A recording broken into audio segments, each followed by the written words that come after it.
Here. Okay, Sorry, well then, delay. that's okay. I'm going to proceed then. I made the comment before, Brian, that we have a very long agenda. And Well, we are going to be complete by 9 o'clock so that we can hear President Biden. So I will proceed right away. Go ahead. Do you have the statement in front of you, Brian? Go ahead. Yeah. In accordance with the provisions of the Not open yet, public. Brian, not yet. We haven't started the meeting. I just All right, wanted to so know you go had ahead. it before I came do. up. Okay, excellent then. Let's see. The first thing is a call to order. That is being done. The second thing is the sunshine law. Brian?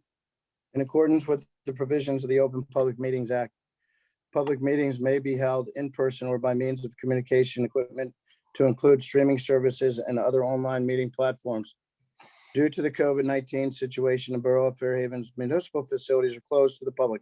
This meeting is being presented through the Zoom meeting platform and being broadcast from Borough Hall, 748 River Road, Fairhaven, New Jersey.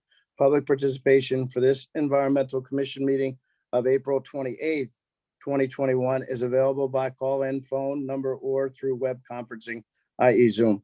Members of the public will be on mute until the portion of the public questions, comments, which will be announced. At that time, the public has the opportunity to question, comment by phone or through Zoom by raising the hand button and will be called on at the appropriate time. Notice of this meeting was included in a schedule of meetings, but updated because it was a revised meeting. The two River Times, the Hub, the Star Ledger, and on January 28, 21, posted on the Borough website and bulletin board in the municipal building, and has remained continuously posted as required under the statute. With adequate notice having been given, the Environmental Commission Secretary is directed to include this statement in the minutes of the meeting. Thank you, Brian. Welcome. Attendance, we have myself is here. Jesse is absent. Correct. Patrick is here. Brian is here. Gary is here. Let's see. John, is John here? John who? No, Peters. Peters down. Peters, yeah, I bet he's at the 70% point. So we have a rule this year that we're expecting people to be at 70% of the meetings, and he may be the first one who flunks it. Okay, Kelly is here. Greg is here. Sarah is here. And Lalini is, I know of that. She has a reason not to be here. Good reason. So we will proceed from there then to the Pledge of Allegiance. You want to lead that? Pledge of allegiance to the flag, United States of America, to the republic, which is whatever. You guys do it. One nation, under God, indivisible, with liberty and justice for all. I'm trying to see my phone and I can't. Oh, okay. I'm trying to get on I redid my whole computer and I can't get in. Okay, I shouldn't have called on you like that. Now, before we Trying to work on. before we proceed, did everybody get the discussion sheet that I sent out tonight? Yes. Has anybody not gotten it? Okay, everybody has it then. That's good. I hope that'll organize and speed up that discussion, which is perhaps going to be a lengthy one. We should leave a half an hour for it. Okay, the next item is the approval of the past minutes. Are there any objections to approving the minutes for the March meeting? No. Jesse got them out in record time. I must say, she reads the tapes and puts them out. I'm very impressed. Okay, we will then proceed to the current business agenda. And Kelly, I'm getting worried, but probably it's because I don't know everything that's going on. about the sustainable jersey. I guess you're working with Lalini on this. Can you bring us up to date? Sure. We have been plugging along with sustainable jersey stuff. Just recently we had, last month we had our compost workshop, which was great. And we actually just did another demonstration and delivered those compost bins. We got about 11 people from town to purchase compost bins, which I thought was a good success. And that counts as sustainable jersey. But as you know, our application is due in June, and there has been talk that maybe we should push it back and ask for an extension for one more year because due to COVID and not being able to meet or put in some of these activities that we wanted to, that we're planning for, one more year will allow us to apply for more points and possibly get to the silver status, which is right now we're at bronze. So I think that is the direction that we're trying to go towards. Well, Kelly, I don't normally do this, but I think that I and the council itself would be disappointed if we didn't come back and at least come back for the bronze this year. There was quite a bit of approval and a sense of completion that was held by the council and by quite a number of people. And I think we should do our best to do that. I would offer you time. I would offer you some of my time if you want to divvy up the work in putting that together. I would probably use last year's as a model and work with you on that. Could we do that? Maybe we should talk offline about this. Right. To my impression, it's not about the work. I just thought that it was about, we have a lot of momentum that we're just starting to get off the ground because we have a new team starting in January and there's a lot of new excitement and commitment and energy. Lalini emailed both you and I last month asking what our thoughts were. And I just heard from Lalini and myself, and I don't know, I didn't hear that was your position or the town council's position. So no, I was waiting. Town council, I think the town council would be simply a bit disappointed. I don't know if they're taking a position on it. But I also think that we want to continue them here if we can. And it can't, we have a material, I believe, to write up a repeat. We do, Ralph, we do. It's not a matter of that. I just think that perhaps, I think we'd be able to apply for the next level. And so if we apply for bronze now, we cannot apply for silver status until another 3 years out. And so by allowing this 1 year extension, perhaps we can apply for that or at least a lot more. I brought it up at the last Green Team meeting. Mike McHugh was on there. It never I don't know. I'd be happy to talk about it more. I'd be happy to talk. I just thought Lalini bringing it up, I thought, okay, sure. This is, I see where the logic behind that is because we have a lot of plans that are like starting to get off the ground.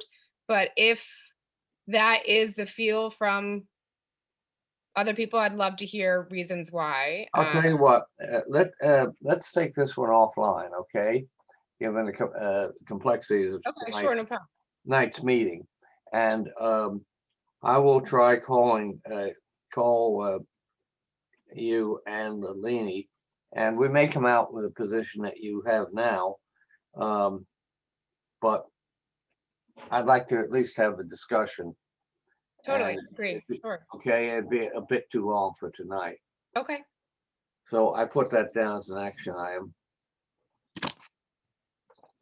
Sure, I'd be happy. And either way we decide, we'd be ready to go for June for recertification this year, or ready to apply for, so it's not a matter of the work or the possible points. We have them all. It's just, I don't,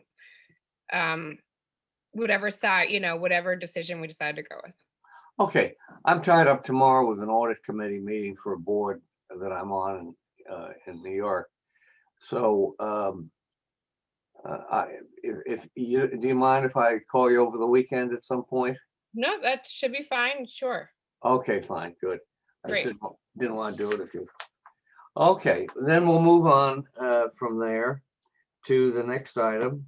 And the next item is the LED streetlights.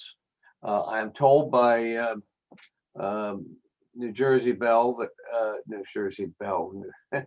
Central Jersey Power and Light, that they are moving, I think at a snail's pace, but they are moving on this at a pace that they can afford to do with the manpower they've got. I'll accept that. And there is an article that will be in the Fairhaven news, the Fairhaven newsletter that goes out, and that will be announcing this field trial, and it will try to explain why we're having a field trial as opposed to just going out and putting the lights in. And so I think that's going to move along. It's going to move at its own pace, unfortunately, no matter how hard I push. So I'm not going to try and put a lot of energy into pushing Central Jersey Power and Light. I think we'll see it happening soon. There's nothing more that we do that we're required to do here to get it to go. Okay, the next item on the agenda is Brian, the Navasank River. I can't even walk down there, Brian. It smells so much. Brian, are you there? We'll skip the topic for now. Are you muted, Brian, or? I'm here. Good. Hold on, there we go. I did have it on my computer, but I couldn't figure out how to switch it from my phone to the computer. So that's why you heard all that feedback and crazy stuff. The bunker, the die-off has gotten better. There are less bunker that are washing up on the beaches. I was on the river yesterday, today, and in the bay yesterday also. I know, everybody keeps talking about it. It is big. It is a big a news item. There's a lot of misinformation. So I did send out, I don't know if everybody got it. I sent out a notice, official notice from the NJDEP that was updated, that, they confirmed what kind of bacterium it was. It is a Vibrio aguilarium bacteria. It's only in the moss bunker, which are the fish that you're seeing washing up on the beaches. It is not contagious to predator fish, i.e. bluefish and striped bass, nor humans. It is not waterborne. It is definitely a bacterium within the biomass of the moss bunker. The last time this happened was about 15 years ago, and they actually traced the bacterium all the way back down to North Carolina, where the biomass of bunker came up from 15 years ago, and they traced it back to the pulp plants in North Carolina. I don't know if that's going to ring true again, but we are on top of it. I spoke to the director of the DEP today, of Bureau of Water Monitoring, and we're on top of it. So this has gotten a little better, but we're going to probably have another die off because of the dissolved oxygen levels will lower, be lowered in the river again because of seasonal effects, as well as there's so many bunker in the river.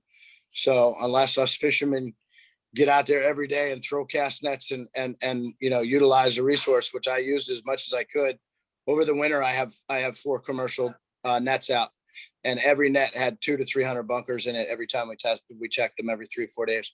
So to give you an idea, those bunker aren't supposed to be here in the wintertime. So the data that we got actually today, I don't have it yet, but the data that was given to the director who I talked to today at DEP, the water quality hasn't changed. So we're still on that level that we've been able to achieve, a very good level in terms of fecal coliform, which is what we test for. So we're happy to report that. Brian. Good. got a Any question. questions? Any questions? Ralph. Yeah. I can't hear you. Yep. All right, Brian, can you Right. hear me? Yeah, we can hear you. Hold on, Greg. I don't know what to do. Okay, Hear me? yeah, Hello? That's good. At the end of De Normandy Street on What's that? the Go ahead. I beach had to put it there, up to my ear. I'm sorry. someone has, At the end of De Normandy, go ahead. all right, can you hear us now? Right. Someone has been raking up the bunker and put them in a bunch of black plastic trash bags. Don't Been do there that. for 3 days. Don't do that. Who did that? Do we know? Were they expecting the borough to pick them up with the trash? I have no idea. That was one of our neighbors began to do that, to put them in the garbage, and I suggested that there were so many, you couldn't even fit them in a garbage can. We literally have hundreds on our beach, and they should be left on the beach, which is what the state has said. And so if they're there at somebody's direction, but the town is not planning on picking them up at all at this point. I checked that out earlier in the week. If we can find out who's doing that, let me know, because it's definitely a no-no. Yeah, Yeah, whoever's doing it should not be doing it. My father was doing it and I stopped him. okay, I was yeah, on because that I know we for- told people at the Navasank Rowing Club at the end of Maple Street in Red Bank not to do that last Correct. year. And they were putting them in the public waste baskets there. But this is gonna smell really, really bad in another few days. Okay. All right. Um, So maybe Jim Cerruti knows. If I see him, I can just ask him. I don't know. I can't help you on that one. Okay. Okay. Anything else on that topic, Brian? No? Good. Now, the next one is the town recycling. And there's really, I reported on the visit to Mazza. The recommendation that I'm going to be meeting with the town people. We're going to try to get I guess Allison is off now. Oh, there she is. We're going to try to get in recycling a new notice to distribute that would be a refrigerator mounted notice. And I'll be setting up a meeting with the town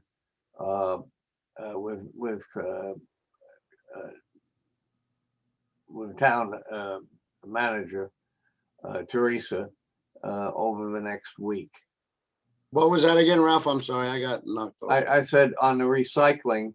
Oh, I sent you all this. I sent you a copy of the sticker and Teresa and everybody else a while ago.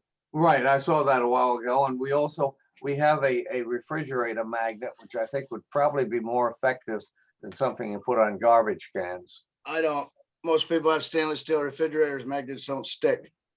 Just saying. Well, this is a huge magnet. It's a 4 by 6 inch with pictures on it. I will be able to show you when we have a regular meeting, but you really couldn't do it over the screen here. Yeah, the towns that I've seen, they just have them right on the lid of the can. Just saying. Well, okay, we'll consider, we may do both, actually. That is my report on recycling at this point. The next item on the agenda is the No eating up here. okay. The next one on the agenda is the stormwater ordinance. Brian, do you have any other comments on that? Or is there No, we anything made new? our suggestions and I got crickets. You got So one? they haven't- I don't think they've adopted anything that we had suggested over and above what they were required to adopt from the state. That's correct. That is correct. It was just too much of a big change was the feeling. Council didn't want to change any more than that. So And they then went ahead with that. well, they did what they had to do, which that was it. Well, it's quite a change what they did. Doesn't really affect us much, Okay, just because of the size of the town. yeah, right. Okay, the next item on the agenda, Kelly, is the town solar. Yeah, so if the architect also talked to the planning board about the DPW, which was I think last week, 2 weeks ago. And the roof line and everything is totally suitable, the south facing roof of the DPW for solar, and that's an option for sure. Lalini, who has been kind of taking a point with that, mentioned that the town is leaning towards or wants to go the way of hiring a consultant to actually understand all the different options available with solar for both buildings. And that might be the best way, whether we lease, buy, all the different options. So that's where it's leaning to right now. Okay, I think that's good because it really shows an intention of using solar energy. And so I think we should watch that and just monitor it. Okay, that takes care of F. The next item on here, item 7, new business. Under new business, I would like to inject, and it's new for tonight, I would like to inject the material that's in the discussion sheet that you all have received. Sheet looks like this. It's actually a page and a quarter, thereabouts. And this is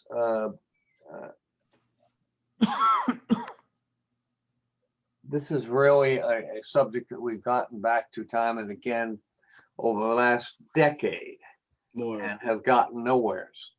And the reason is that the cost of doing it right is a very high cost, and the council has not been willing to pay that cost.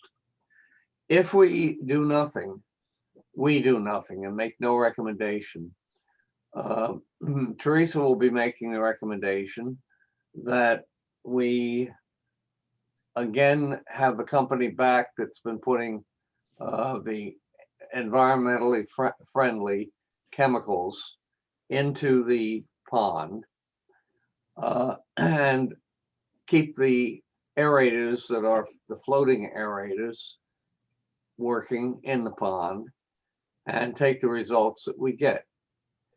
And I think that we know what those results are going to be. We saw them last year. They were slightly better than doing nothing, but slightly is the operative word. The cost of that is in the low thousands of dollars. The aerators are paid for, cost of power is nil, so the cost really relates to the chemicals and their application, and that's in the low thousands. So we need to compare that and the results with other alternatives. And I've listed the alternatives here as I see them. And I know you haven't had much time to read this, but I have to ask a question. Do you see any other alternatives that I've not thought to list? No. Okay. Then I think we probably need to try to make a recommendation tonight that we could formulate after, I could formulate after the meeting in formal terms to send on to council. And we'll start off with just reviewing, and I'm slow at reading because of my eyesight. But basically, the first things to note are, if we do it right, there's a very high cost. Do you know, Allison, the budget of the town? It's 7 million or so. She's left. She handed a comm over to me. So the Oh, budget okay. is 15 to 16 million dollars total budget for the town. 15 or 16, okay. 15 to 16 million. At So- any rate, $1 million for this is, It's not happening. if it is $1 million for this is probably not going to be looked at very kindly by the council. Correct. for solving this problem. So we have to keep that in mind. I think we might, if we had a good case, get a $500,000 or $250,000. And we'll have to see what that means. So the first, that's the first item I had mentioned. The second item I had mentioned here in what I wrote, you'll have to pardon me again.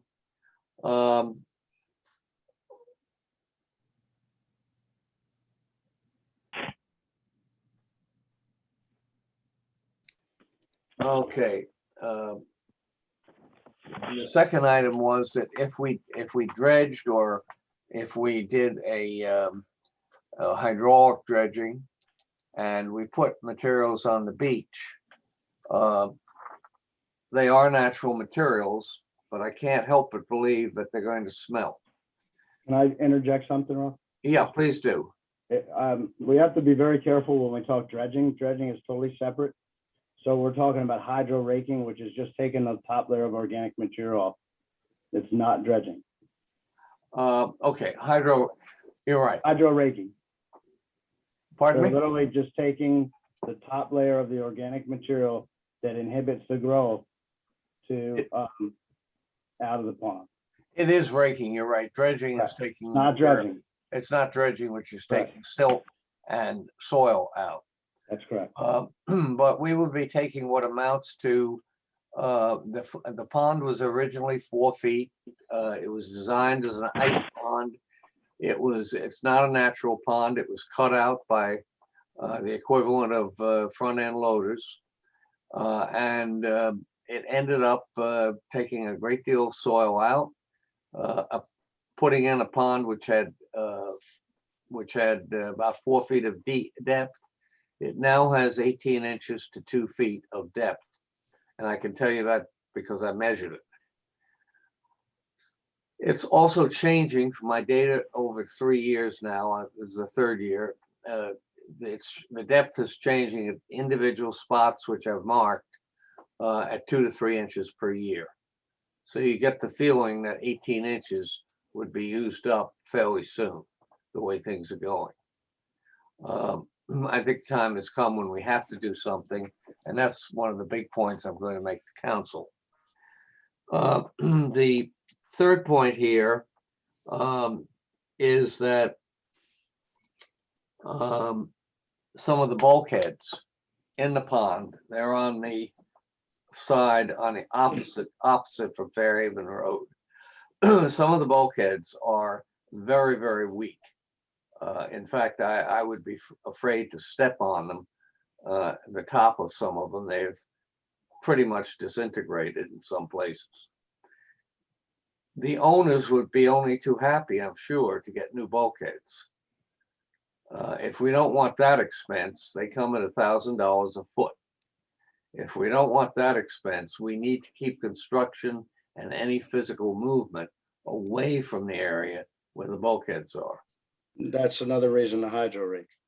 That's another reason to hydro rake, but we'll need to keep the hydro rake away from it also, frankly. You won't have to, no.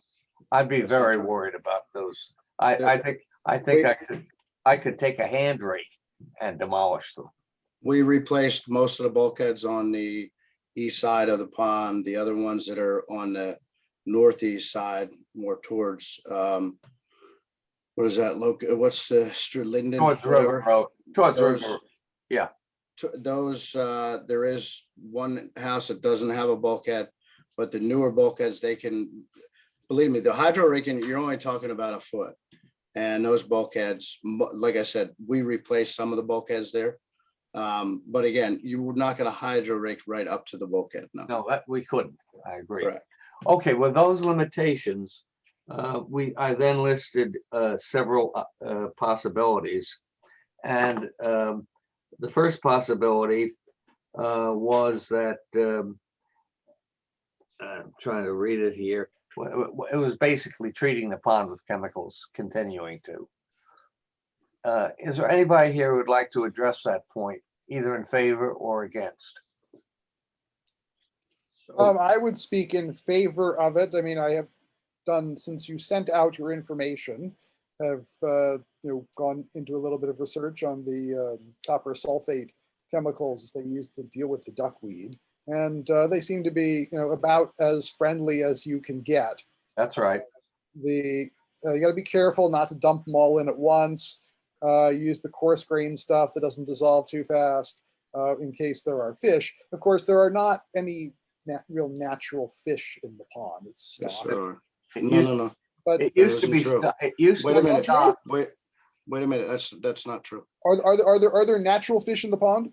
There's catfish in there since I was Okay. a little boy. Well, we just got to be careful if we Eh. want to not kill the fish. Right. So What here, happens let me, is that if you kill off the duckweed all at once, it rots and then it deoxygenates the pond. Right. and that's what, so if I just, it's $5,000 to $10,000 a year. So over 5 years, we spent between $25,000 and $50,000. Yeah. And we're no further ahead than we were 5 years ago. Right. Last year was terrible. The year prior was terrible. I have pictures. I have all the data. Whenever I questioned the company and the council member who was at the time kind of spearheading the project, there was always an excuse. Oh, we had too much rain. Oh, we didn't have enough rain. And it was always an excuse. I'm like, well, we're just throwing these chemicals into this pond for the same results. Zero. Yeah. Zero. Yeah, but right now, aside from starting to actually get in there with the raking, that's what could, It's floating aerators seems to have been useless. useless. Totally I useless. would just take that off the list. Well, it's already there. There's already 4 or 5 there. Yeah. Well, but I'm a little worried about, if it's completely useless, then we just say, well, why don't we just keep on doing that? That it will give the impression that it's doing something, but it's not. And it's not. So the Maybe real we- question, So- the real So- question is, and I have the support, if I might just take a little lead Wait on a this. minute, I Ralph. don't want to jump to that point yet. Okay, go ahead. Okay, Brian. Gary, sorry. Hello. Yeah. Let me just- I'm trying to use these things. Okay. Greg, I just wanted to see the face. Greg, what points did you want to make? Any in favor of doing this? No, but I think that it's not necessarily in favor of doing this, but that it's not, there's no, if it's doing some kind of control, it's probably slightly better than aeration, which is doing nothing. That's what I thought. That's what I said. So that's it. I mean, honestly, in terms of, as a strategy, it's merely a holding strategy. And, the worst part of it is, of course, that we kill off the buckwheat and it sinks to the bottom, and it's another, couple of inches of organic matter every year there. Right, exactly. Okay, any other positions on this one? I mean, I would say that if we're paying for the chemicals, they have to do more than slightly more than nothing. Like, I don't see the point of even continuing them after what we've seen the last 2 years. They don't do anything. We're just paying for nothing. Yeah, you don't know what it would have been like if we hadn't done it. That's the only thing. Right, but there has to be a better solution, because it is not a solution. It's like I can't Band-Aid. even an You're analogy. correct. It's like You're- Not even a Band-Aid. Okay, I think we all Can I agree. say something, Ralph? Yeah. And I know that obviously there needs to be a larger solution and a more drastic, but I'm just thinking about looking at obviously why that pond is getting to be all, so bad in the first place. And obviously it's because of the chemicals and the lawns and all those homes that are around it. Has to be part of it. No, the runoff. No. So here's what I think happened. so. For a lot of history buffs, which I am, unfortunately, I'm an elder now in the town at 52 years old. It was originally built as an ice pond. So the original depth was 4 feet. So now if you, over the 100 years from the McCarter estate to today, it's going to have natural fill-ins from Deposition. shorelines, from runoff from the streets, so on and so forth. So you've had a combination of that.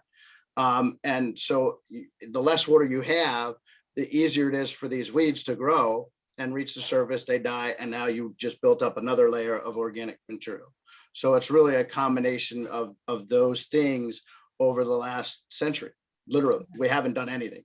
Okay. in the ponds. We tried to do a dredging project 20 years ago when we could have actually dredged the ponds, gotten rid of the spoils, because the biggest problem, the biggest obstacle with dredging is getting rid of the material. Mhm. And we could have dumped it at Rumson Country Club was an approved site and they would have taken it. But that's been capped and so that's not really a viable option from a cost perspective.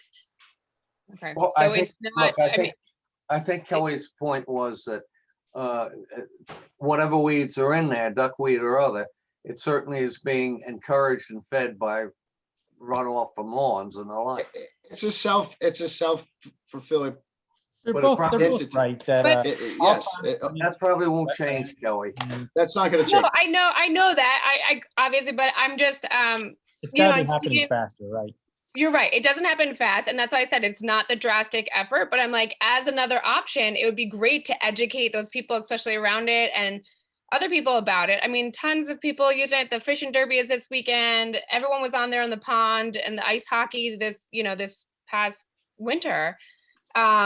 Just even some other low cost effective solutions of not using pesticide and be careful what you treat, maybe putting some buffers there so that you have less runoff. I mean, just like little things that are Yeah, educating. I mean, we're trying to do that anyway with, the green team and like river friendly practices, but it all stems to that as well. So I was Right. just, Well, you know. one thing that we do need to keep in mind is that once you put houses around a body of water, you're trying to stop it from changing. And Right. these ponds, particularly very shallow ones, they silt up and they fill up, much like Fourth Creek has. Fourth Creek up to nearly close to River Road was navigable 120 years ago. All the way to River Road. was Yeah, all the way to navigable. River Road. Correct. So sailboats could come up there and it was Hmm. the haven of Fairhaven. But they Uh, offloaded the but, oysters. So we can educate people, but we also need to remember that having made this, kind of built environment around things, the pond can't move. If it floods, we're not going to start ripping up River Road. Having had it there and built around it, we need to, if we want to keep it, we have to intervene and tend it. And the best thing we can do is get all the rotting stuff out. Correct. And Kelly, to your point, we've tried from every aspect to get people to not use pesticides. I've lived on the river my whole life. My father loves a green lawn. The harshest laws in the country actually are New Jersey. So they can't use really, Right. really I tough know. stuff, but you're always going to have, and some nutrient loads are good for bodies of water, right? So I get it and I'm all for it, but we're never going to change that. Okay. That's opinion, of course. well, I think there's some truth in it, unfortunately. Okay, the third area is hydraulic braking, and you've got some options as to how you might take it away. Hydraulic braking could cost us, well, I think probably in the tens of thousands of dollars The bids I got a few for the years raking ago, alone. the bids I got for the total projects were between 50 and 120 grand. So there's a pretty big span, a pretty big, Right. a wide disparity. That's- And the big thing is getting rid of it, but we had a That's plan for just for that. the raking. And what we discovered was to take it away wet, could cost anywhere from $500,000 to $1 million in That trucking. was for dredging, Ralph. That wasn't for hydraulic.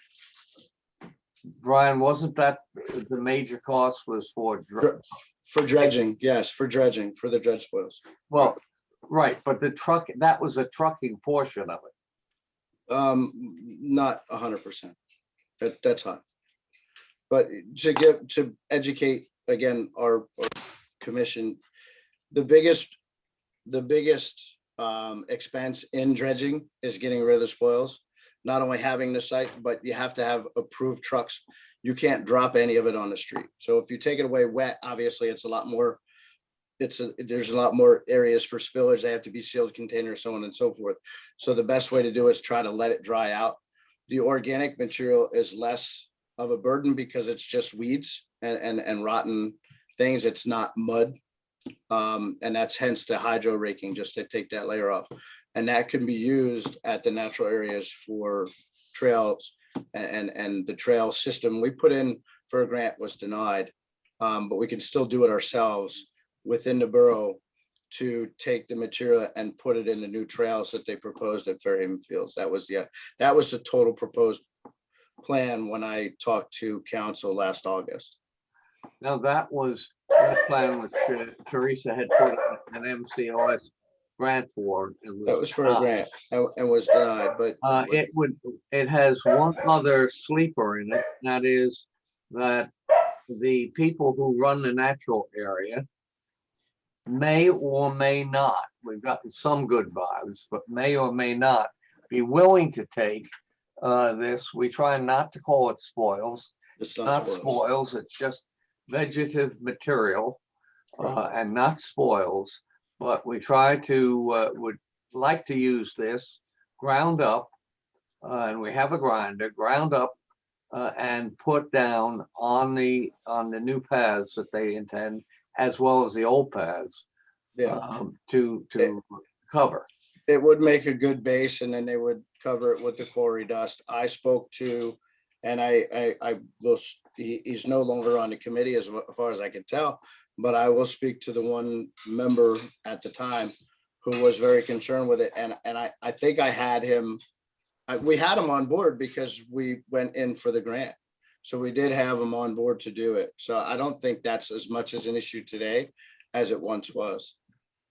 So the idea was that whatever we decide, the best route, the borough and council at the suggestion of the mayor is just to come up with our plan, and then he's gonna float it, and if they have to post a bond for whatever the expense is, they'll post a bond for it and get it done once and for all. This, like I said, this has been a decade and a half, almost 2-decade thing of talking the same stuff over and over. Right, this is still a $250,000 job, I think. It is, but in looking at, and that's to both ponds. In an area of, the budget and everything, if you post a bond, it's not that big of a line item on a $15 million annual budget. Well, that's for the council to decide. Correct. But I think that what we're coming to is a conclusion that a recommendation would be to have a consultant review the options now that we think we understand them somewhat. Have a consultant review these options and particularly the option of the details of how we hydro rake. And then after talking to the neighbors around the pond, and we're going to have to do that, decide on whether we can leave it by the side of a pond to dry out, or whether we have to bring it over in its wet condition if we can get it taken at the natural area. My personal opinion there is because they've all contacted me over the years, they probably will be okay with it because they just want something done once and for all at the pond. So But wait, that's- Brian, what was the other Yeah. pond you were saying that it's gonna cover, this line will cover We would do Schwenkers. Schwenkers? Well- Can't do Shippies, it's not our pond. But I now that think, Schwenkers is our pond. let me say that I think that Schwenkers, and this is an opinion, but I've looked it over to try to see how you would get machines in there to hydro rake it, for example, and how you would get the material out and where you would leave it. I think it's a much more difficult job than the pond here. It is, and Wow. my proposal would be there is to go and do some depth soundings there. Because if it's deep, it is, I think, significantly deeper than McCarter's. And at that point, and I already talked to TRWRA, the water authority, our sewage authority, well, that's Right. their pump station. They own We it. can, we can tie into their power and run 2 fountains. And let's see what happens there with the 2 fountains that I proposed from Casco that you have the. Yes, literature. I think that would be a smart idea. And I'm not as familiar with, just because I don't pass by Schwenkers as often as McCarter, but does it Mhm. also get algaed up during At the least summer? as bad as McCarter, at it- least as bad. It Really? used to not be that bad, but what happened was Monmouth County, which they own the culvert that goes under River Road, they changed it, and I've been trying to get them to actually, if we could step it up one level and actually have more water in the pond, it would help that, because these weeds only grow when it's like 2 foot, 3 foot of water. Yeah. So if you increase the water depth, they're not gonna grow. So we should get in touch with Monmouth County and propose them putting one more board in the culvert to raise the level, put these two, and Ralph has the material, and I can send it to you, but there's Casco is the name of the company, and they make water fountain / aerators. The one in Pomfrey's Pond is one. Sure. So they're Mhm. 2 horsepower. You would put Right. two over there. And then once we did the hydro raking, put 2 in McCarter's. And I think based on what I know about it, that it would significantly alleviate, it would significantly reduce the growth of the weeds and that organic growth once we get the depth right at McCarter's. Now, my other question is with those aerators, Mhm. because I know that more aeration happens at night. So like, do you plan to have them on 24/7? No, they suggest, well, they would be on for the most part 24/7, but they do suggest to have them shut down period through for an hour or so, just because they'll backwash themselves, because they will accumulate organic material. Right. So right. when they shut down on a timer, that will tend to flush the units out, as well as they need to be serviced, once a month or so, just to check their oil cooled motors. They have to be submerged in water. They're not just throwaway units. There is an outfit in Long Island as well as Casco themselves to rebuild them. So they're pretty heavy duty. And like I said, they're minimum, we would do 2 horsepower per acre. So you would do probably 2 at McCarter's and 2 at Schwenker's. They make And them from 2 to 7 horsepower, so Yeah. And we have a they're good range. Yeah, and they're 240 volt or 120. Obviously 240 is better because we don't need as heavy a cable.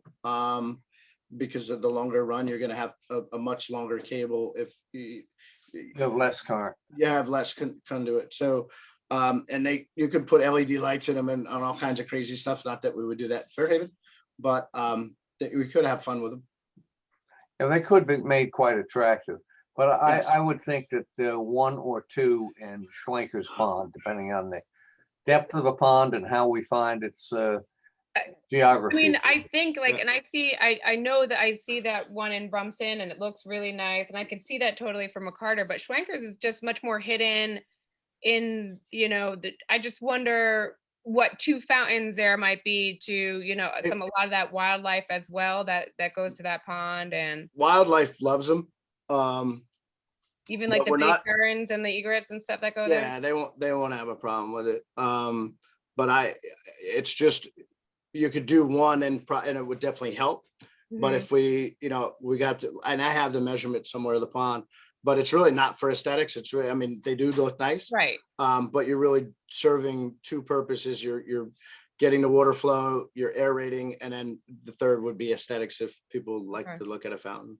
Okay. I have a question. I am confused about this discussion about Schwenker's Pond. Because, a number of, perhaps half a year ago, we discussed Schwenker's Pond before, and it seemed that the consensus was just to let the reeds grow up and fill it in and turn it into a wetland. So why That are we was- hydro-raking it? I don't know that we have to hydro rake it. This was kind of do them in conjunction. If we're bringing organic material, we want to kind of do it once. So you would do it out of both ponds if we needed to. That discussion, when we had all the audience show up, all of a sudden at our EC meeting, it was actually when we were still meeting in person, we were talking about doing quarry dust trails around it. And that's when I finally threw up my hands and I said, forget it. This is really to keep the pond, because it is definitely filling in from the south side to the north.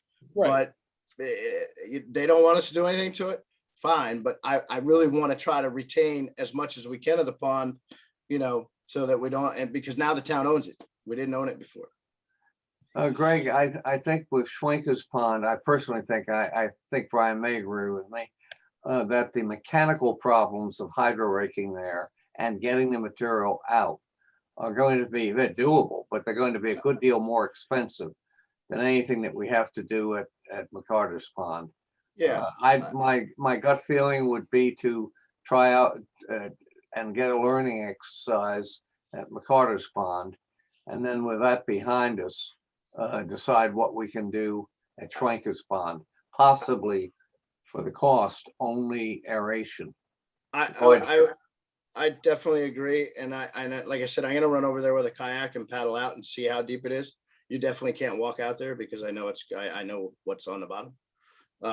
You will sink up to my neck, but which some people probably wouldn't have a problem with. But anyway, I would definitely, if it's deep enough, these need at least 20 inches, 24 inches minimum, or they're going to sit on the bottom and then they'll burn out because they are oil cooled, but that oil has to be surrounded by water to keep the oil cool. So if it's 3 feet, I would just say put one in there and it's got to help, is my point, and not worry about hydro raking. Brian, and Yes. the deep, one of the questions I had after reading some of the stuff was the 2 horsepower motors, 2 to 7 horsepower engines. Mhm. Do they need to be, can they be on the floor of a non-vegetative? No, they have to be floating. No, well, yes, they don't, it needs to be totally submerged. So Right. unless they're you on can a measure platform. totally water depth, you have evaporation and you have, Sure. So, You put them on a platform is what you're saying. well, they're going to be freestanding. Yes. Yeah, Who on a knows? platform in the water. Okay, In the that's water. what I But they thought. have to be totally submerged. Yeah. It's Uh, going to be, I took the same specs in 2019 from Mark Wellner over in Rumson. He sent me all the material and then I followed up and spoke to Casco directly as you instructed me to yesterday to get more specs on them, but I already had the specs. Yeah, I saw the specs. They looked like they would work, without a doubt. Yeah, we use their product in ice eaters on the river that run 24/7 during very extreme conditions for obvious reasons. They keep, and we don't have many of them break down. Good. So I know the company well. Okay, so I think where we're going is where I hear that we're going is that we'd be recommending that we do hydro raking in the pond on Fairhaven Road, McCarter's Pond.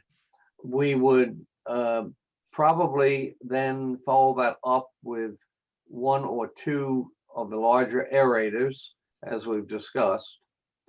And I think that has the best chance of turning this into clear water in June, July, and August. I would just, yeah. Let me complete. Yep. We would in Schwenker's Pond recommend using, pending further looking at it, but recommending using aerators for now. We'd recommend getting a consultant in this field to look through these proposals and to fine tune them, bless them before we go ahead with them.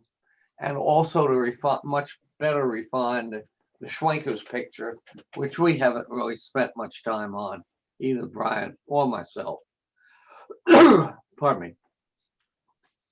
So How does that sound to everybody here? Brian? I'm 100% for the hydro raking of McCarter's and then having these pumps because they're not that expensive. And the electricity's there. How much is one pump, by the way? Last I looked, it was like 2,800, 3,200, something like that. It wasn't, you're not Right. talking about, I could even maybe get one donated and, whatever, but it doesn't, the cost is, the real cost is the hydro raking. I don't know that we need to bring in a consultant and spend more money, on that, but I would definitely, if the environmental commission were all on board or the majority is, then I will continue to work on this. I'm not going to do it if I don't have support anymore because it's a decade and a half. There's no sense doing it anymore. No. It's the definition of insanity. How about other comments on it? I'd like to hear from you.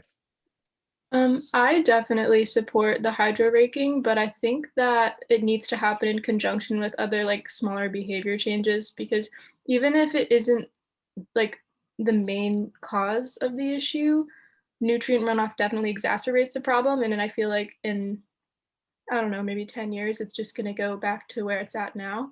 So maybe if we could like print out some pamphlets and drop them off at like nearby houses that tell people like, hey, just so you know, like I know you love our local pond. If you use less fertilizer, you could contribute to reducing nutrient pollution, because some people might just not understand it.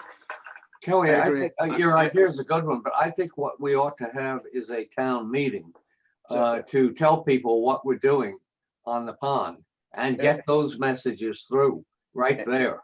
100%. And I Get 'em- know, Brian, wait a minute, and get them in the Two River Times and get them in the Asbury Park Press. That's your opportunity to get your message out. Well, it's like, I mean, in conjunction to what we're doing, trying to do in Green Team, like we're coming up right now with like a river friendly pledge or like a green pledge that people are doing, but that's like one part of it. But you can always, I think education is a big part, and right, Sarah, like behavior changes, and there are things that people can do. And I know you guys, you scoff at it thinking because it's not the main thing, you got to do more. But I think little bit can, and just even telling what type of landscape and put buffers on the side to stop or slow down the nutrient runoff, the silt runoff and all that stuff. And like, I agree. Sarah's point is well taken. I agree. but like, a Friends of McCarter Pond. I mean, who doesn't love the fishing, all the kids that fish out there and the ice skaters. And it's like, if you were to lose that, that's a big part of Fairhaven, pastimes. And I think that you can totally, and again, wish one occurs too. And my other point that I was going to bring up is, yeah, I agree that that's a good recommendation, and I'm behind that for McCarter to start, but I think with Schwennekers, I didn't even know that was being brought up today, and I think I need to know a little bit more about that pond and some of that other stuff as well. Okay, well, what are other comments then? on the No. education. Yeah, I just have a question. I mean, what kind of recommendation are we making to the council that we will investigate hydro raking? Get a, what Ralph, you said, a consultant, or get a up to date plan from. We would from go somebody with who does this? we would go with hydro raking. The recommendation would be that we will go with hydro raking. We will have to, before that recommendation gets any serious attention, we're going to have to get approval, if you will, I use the word lightly, but approval from the people in the natural area who are running it, because they're going to accept it. They have to say they will accept it. So that, And then, so the recommendation, that will be the recommendation. The council will address that with the natural people from the natural area. Who are those people? Is that the Green Acres or something like that? No, there's a managing group that manages it. Jim Engel used to head it almost single-handedly. Carolyn Ferguson is the head of it. I reached out to Carolyn via email. So Gary, to answer it quite clearly, is they want a recommendation, Borough and Council, Mayor and Council, what our formal recommendation is to do with McCarter Pond. And if we all agree, it would be hydro raking, and that's that. And then we would go from there. Yes, and we would get updated bids and so on. Hydro raking and aeration. That's correct. Yeah, I mean, I would agree, in principle, but I mean, I think, wouldn't they need maybe a little more detail than? Yeah, and that's really to be provided by the consultant. Correct. There will be, this is an initial recommendation. I would want them to get a consultant in this area who's already gone through this a number of times and knows what we don't know what we don't know. Let me put it that way. And Yeah, right. I mean, they would have to have a few case studies of where they've done this before, because if they're going to pay the money to do this and in 5 years they have the same problem or something, so.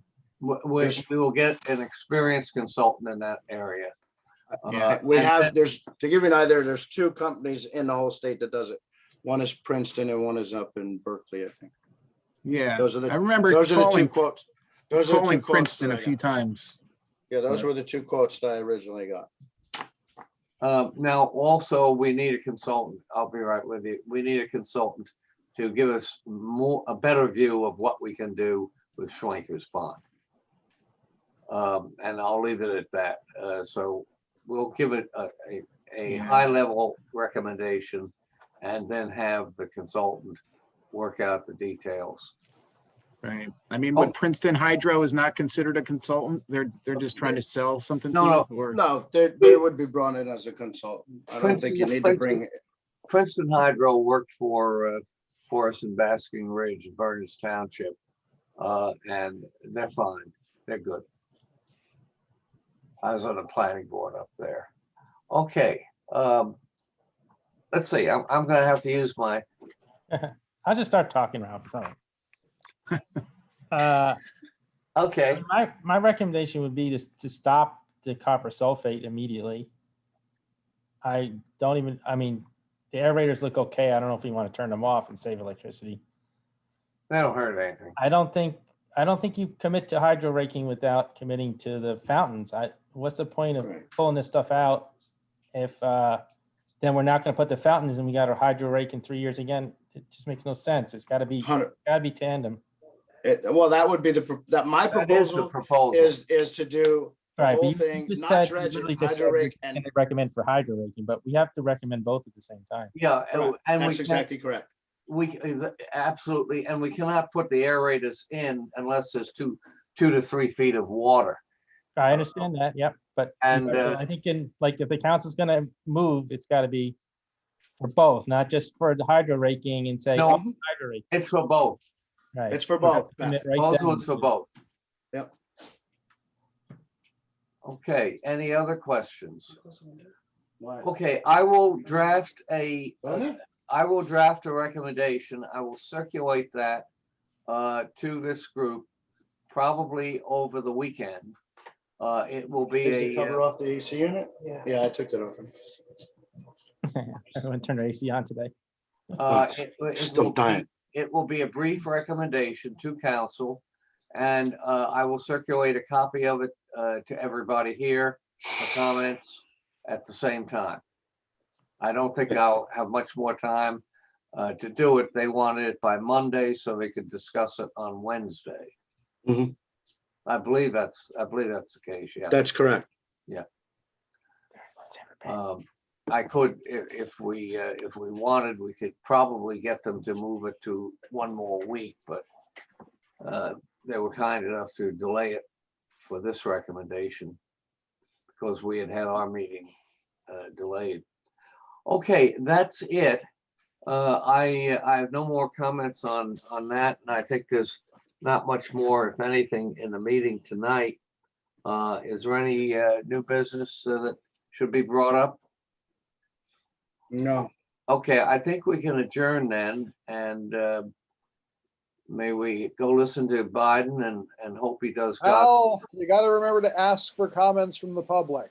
Ask for comments from public. I yes. don't see, Right, is there any public? I don't see any public here. Do we have anybody? No. Yes. Oh, hold Susan's on, hold here. on. Her hand is up. Oh, hold on. I'm sorry, Susan. I'll click on you. So is Bonnie. Is Bonnie here? But Susan has a question. Go ahead, Susan. Susan. Susan Bryant, okay. Susan, how do you get do you have a microphone? Hold on. Unmute her. I'm trying. No, I just There, did. I did. There you go. Hi, Um, Susan. I'll tell you, it's been 20 years of listening to doing something about the pond. So it's time to really be forceful about this and just do the hydro raking, Thank you. please. Thank you. Yes. Susan, are you willing to contribute 100,000 towards it, maybe? No. The tax implications will be nil, so it's silly. I have a lot of dead fish on my shore to deal with at the moment. You and everybody else. Yeah. I know. Thank you, Susan. And Susan, Okay. tell everybody, Tell your neighbors not to, Bonnie's got a question not too. to collect them Yeah. for the garbage, man. Yep. All right. Bonnie, unmute yourself and you should be able to. There, unmute you. Hi, Bonnie. Excuse me. There you go. Hi, Am I Bonnie. there? Yep, you're here. I guess you can't, can you see me? No, No, your camera's not on. So, hi, everybody. Yeah, the McCarter Pond is an interesting problem.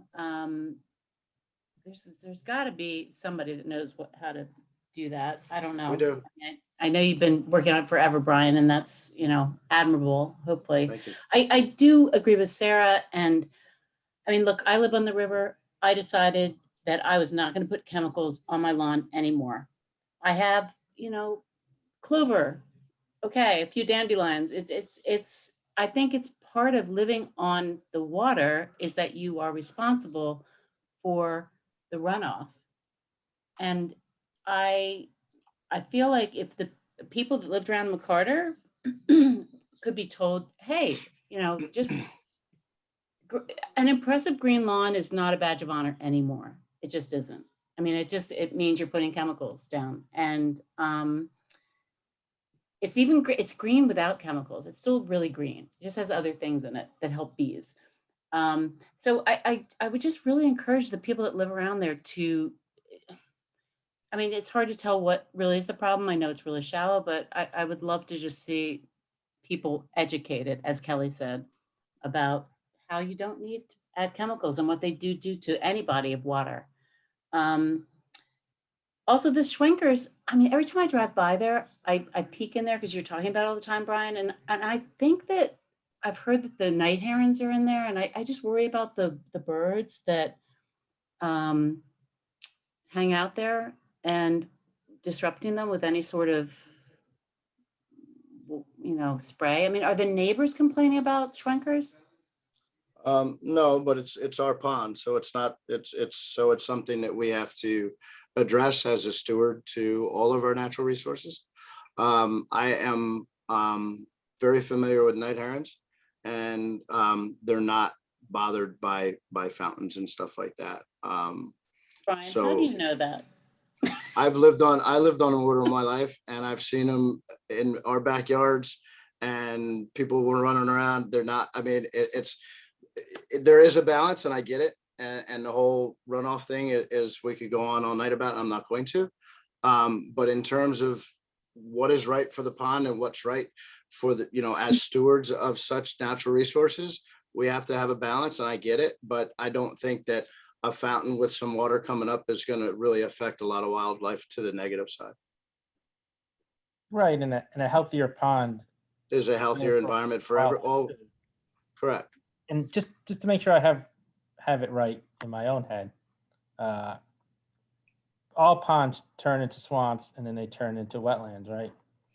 Like If we that's don't just take care of the them. natural process, and we're going to try and stop it. And yes, runoff is going to make it go faster. That's true, and we can do education, and people should know that they don't need to put tens of pounds of nitrogen on their lawn all the time. There's other things they can do. That's a great thing for us to do. But if we do nothing, it's just going to turn into a meadow eventually. That's just the way it is, and 100%. that's the natural process. But we want a nice pond that we can all skate on and see, and it raises property values and it looks pretty, and the birds use it as a pond. And if we want to stop it, we have to hydro rake it and put these fountains in, because it's just going to turn into a lawn eventually. Right. And to give you an idea, night herons don't swim in the water, and they don't stand in 3 feet of water. So the particular fountains would be in the middle of the ponds, so it wouldn't directly affect Yeah, I mean, if that the wildlife. road isn't, if the road isn't affecting the birds, I doubt the fountain. I just think it's time for nature to come first. That's all I ask, is that we consider the birds. And We can help out nature and by keeping the ponds. Otherwise they turn into I a mean, swamp. right. the Bonnie, ponds we are can man-made make anyway, so. this a key message that we deliver. And we have the opportunity to do it because of what we're doing. That pond is filled in probably 30% since I was a kid. Right, we can Schwenkers. say that like, yeah, we're intervening, but you know, the people, you know, when you put stuff on your lawn, you're also intervening. You can tie it all together. Yeah, You can. But there's And I also think- something, there's also something to say though, like even about having these artificial fountains in this really nice natural landscape, like. Right, but the Or, landscape's you not know, natural. I mean, so there's two sides to every coin, you know, but I'm just saying, you know. There is, but I think being stewards, as I've tried to be a steward my whole life in the ocean and the river and any body of water. I've done extensive research on all of this and a lot of times intervening doesn't make sense and we have to be careful and understand the ecology and all the different animals that live in these ponds and many people don't know. And by having it go, as Patrick said, to eventually just a swamp and then grass, which will eventually happen, then I've seen it, you know, so to do nothing, then we lose the whole habitat 100%. We know that outcome. And I think real quick with the runoff, and I'll leave it, is I think the education, and I sent it to Jackie, and I know she was gonna talk to you, Kelly, about it on the green team side, is timing. And people, we're not gonna stop them from putting the chemicals down. Jersey has the strictest regulations, so on and so forth. I say it all the time, is the timing of it. If they know that there's going to be rain in 24 hours, don't put it down. Now it's hard if you have somebody who you're paying to do it, but for the homeowner, they have time. Yes, maybe you just have a Saturday afternoon to put it down and it's going to rain on Sunday. Probably not a good idea. So I think that's a huge educational piece. If they're going to use it, just look at the weather. And it's easy to do. You know, we all watch the weather probably too much, right? Okay, I'm finished, Brian, but my last thing is, Thank you. as the Environmental Commission, I just think it's about the environment and we should be promoting, I don't know, you just say it's about, like, you've given up on the people that they don't care about, like, putting all these chemicals on. Anyway, I'm done with it, but I do think it doesn't have to, you know, I don't know. I just feel like that's one of the biggest things. Everybody keeps dumping all this stuff on. Bonnie, I do think you know that the New Jersey composition of Scotch and the other fertilizers in New Extremely Jersey strict. have been vastly reduced the content of potassium and nitrogen. And Bonnie, real quick, in terms of the river, nitrogen load helps a lot of animals and plants in the river. So you have to be careful too of a Brian, big I want to balance. see that. can you send me what you're referring to? Dude, sit on our meetings with the DEP anytime. You're more than welcome. Okay. Right. And I'm sorry I missed this conversation about the fish because I guess that's why I'm super worried about the river right now. It has nothing to do with pollution. No, that's a bacteria. Bonnie, send me an email and I'll send you the email from the NJDP, but it's up on our website. Also, Yeah. it has nothing to do with water quality, thank God. And Right. right, and what I was trying to say is, like, if everybody moved out of Fairhaven and it became some kind of preserved area, and no one ever put another ounce of nitrogen on their lawns, McCarter Pond would become a swamp, and then it would become. It's just the plants grow, they die, they add, and it's just going to get shallower and shallower, and that's the natural process. But we don't want a swamp in the middle of our town. And there's nothing natural. There's nothing natural about Schwenkers or Shippies or McCarters. They're man-made. They're man-made entities. yeah. They weren't there. They didn't just show up out of nature. I'm not sure of it. I don't think that Shippies and Schwenkers were. I think they were natural, Brian. Nope. Well, I mean, the culvert creates Shippies, right? No, well, the culvert on the north end with Shippies, there's another culvert that's not operational. It used to be able to lower it and raise it, and the culvert under River Road, yeah, that's all man-made. That's what made those. That's man-made, but the actual river is not. No, the river's No, not. I didn't say the river was. I didn't say the river. The ponds. If we Okay, didn't block up the stream that runs behind Knollwood, you wouldn't have a pond. It would just be a stream running under River Road into. True enough. Okay, well, I'm going to look for a motion to adjourn. Hearing no Second. motion to adjourn, I'll Second, make one. second. Thank you. We're Good night. adjourned. We'll see you all in 3 weeks. Good night. Good night. Good night now. Have a good one.